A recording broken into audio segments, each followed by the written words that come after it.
Bonjour tout le monde, mon nom est Julien Brault, cofondateur de Arbekin. Aujourd'hui, on va parler des titres canadiens les plus aimés par les analystes.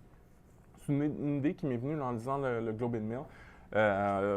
Ils ont regardé en fait sur un terminal Bloomberg les titres canadiens qui recevaient le plus de recommandations achetées. Le critère, c'est d'avoir quand même une certaine couverture. Ce pas tous les titres qui ont beaucoup d'analystes qui leur sont attribués. Puis l'autre critère, c'est d'avoir le plus possible des notes les plus positives possibles. Cette différence, peut-être que les titres ne seront pas la même chose que nous dans l'app, on utilise les données de Refinitiv, entre parenthèses, de Thomson Reuters.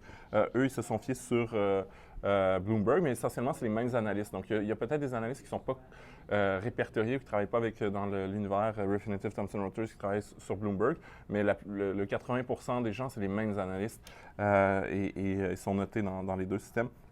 Donc, on va commencer avec la plus grosse compagnie, en fait, de cette liste-là, George Weston. Donc, c'est vraiment une grande entreprise, là, vraiment pas très risquée en termes de ce que la compagnie va faire faillite, sont gigantesques.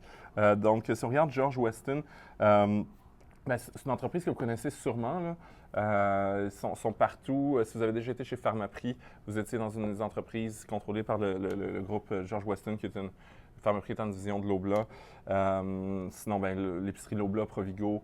Si vous avez déjà acheté du pain L'Italiano ou Country Harvest, ils ont plein de marques. C'est un boulanger aussi industriel et ils sont très, très présents dans le domaine de l'épicerie et du détail. Si on regarde George Weston, il y a un ratio cours-bénéfice de 27, une petite marge de profit qui est le propre des détaillants de 1 %. Bien entendu, le consensus des analystes, c'est acheté. On s'entend, c'est pour ça qu'on vous le présente aujourd'hui. Du côté là, de Bloomberg, si on regarde George Weston, il y a 16 analystes là, qui couvrent le titre et la recommandation moyenne, c'est acheter. Donc, c'est une recommandation acheter fort. Avant que je poursuive sur le thème aujourd'hui qui est de dire qu'est-ce que les analystes aiment, juste faire une petite mise en garde. Puis, tu sais, chaque matin, j'en parle. Je trouve ça intéressant de savoir qu'est-ce que les analystes pensent. Il ne faut pas se sauter là-dessus. Comme si aussitôt qu'un analyste dit si le consensus des analystes est acheté, ça veut dire que vous achetez, vous fermez les yeux, puis vous ne posez pas de questions. Ce qu'il faut savoir, moi je prends toujours ça avec un grain de sel. C'est intéressant de savoir, ils disent acheter, pourquoi ils disent. Moi en fait, quand ils disent acheter, je ne vois pas ça comme un signal acheter, mais quand ils disent vendre, je m'inquiète. Si c'est neutre, je me dis, pourquoi c'est neutre? Et ce qu'il faut comprendre des analystes, c'est que les analystes dont on amalgame les recommandations d'achat ou de vente travaillent pour des grands courtiers qu'on appelle le sell side. Donc, essentiellement, l'analyste travaille pour un courtier qui vend des titres financiers à leurs investisseurs. Et l'autre activité de ces grands courtiers-là, c'est qu'ils amènent les entreprises en bourse.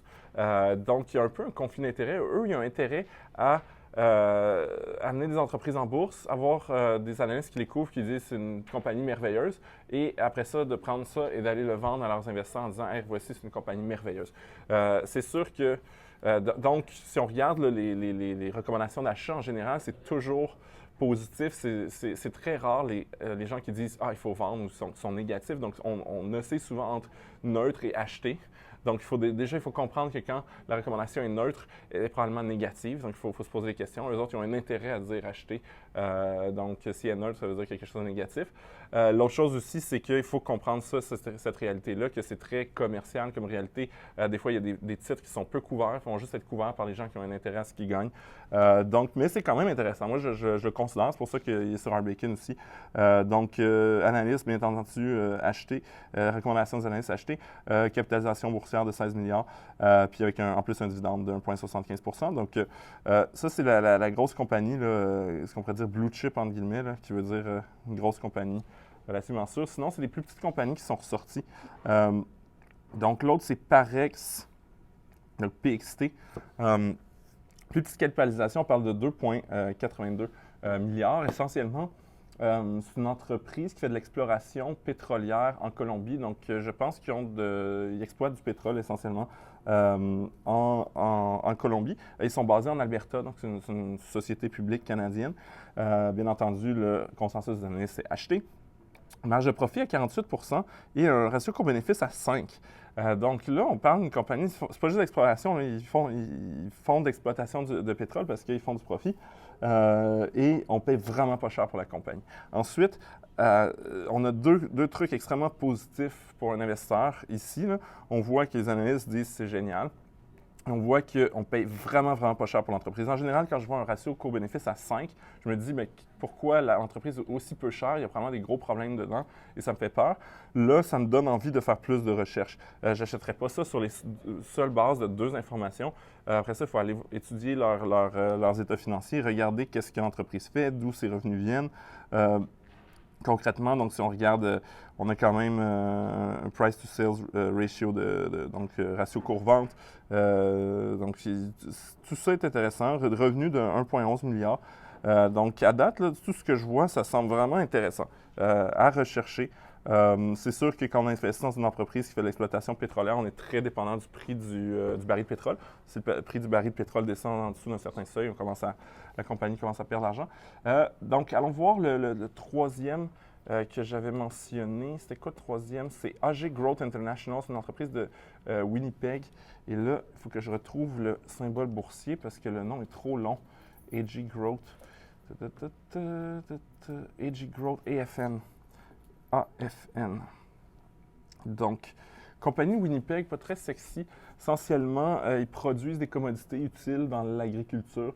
Ma connaissance de l'agriculture est très limitée. Là, moi, je comprends que c'est, bon, ils le disent ici, là, des fertilisants, de la nourriture là, pour les bêtes d'élevage, et puis là, des usines manufacturières là, au Canada, États-Unis, Brésil, France, Inde. Et c'est quand même une petite capitalisation de 800 millions.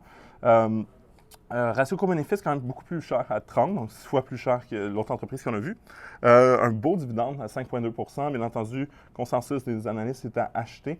Et ce qui est intéressant avec cette entreprise-là, par rapport, mettons, à l'autre qui semblait vraiment intéressant au niveau de la valorisation, c'est qu'ils fournissent les ingrédients de base pour faire l'agriculture, même peu importe c'est quoi le cycle économique ou le prix du baril de pétrole. Les agriculteurs vont avoir besoin de ce que vend AG Growth International. Et en plus, avec un dividende de 5 c'est quand même intéressant. On paye quand même assez cher pour l'entreprise. Et ce n'est pas une entreprise qui va être en croissance, qui va doubler chaque année. Mais on a quand même une belle entreprise qui risque d'être relativement stable malgré que c'est une petite capitalisation. Donc, c'est à peu près les 3 titres que je voulais vous montrer aujourd'hui. Si vous avez de l'argent en bourse avec un conseiller financier ou directement via un courtier en ligne, un robot conseiller, peu importe, je vous invite à télécharger Arbekin. On est sur Google Play, sur l'App Store. Ça vient 14 jours d'essai gratuit. On se connecte sur tous vos comptes d'investissement, on analyse votre portefeuille, on vous présente toutes les données financières dont vous avez besoin de prendre des bonnes décisions d'investissement, des décisions financières. Donc, une super application à essayer. Si vous n'avez pas commencé à investir, je vous invite à aller sur Desjardins Courtage en ligne. Et ouvrir un compte là. En fait, on a une offre avec Desjardins Courtage en ligne, donc passez par arbekin.ca/Desjardins sur le site d'Arbekin. Et si vous inscrivez par là, vous ouvrez votre compte chez eux, ça vous donne accès à 10 transactions gratuites, 3 mois d'abonnement à notre application, un cours en ligne sur l'investissement et tout ça gratuitement. Donc, je vous invite à regarder ça. Le lien aussi est en haut de la vidéo. Sur ce, bonne journée.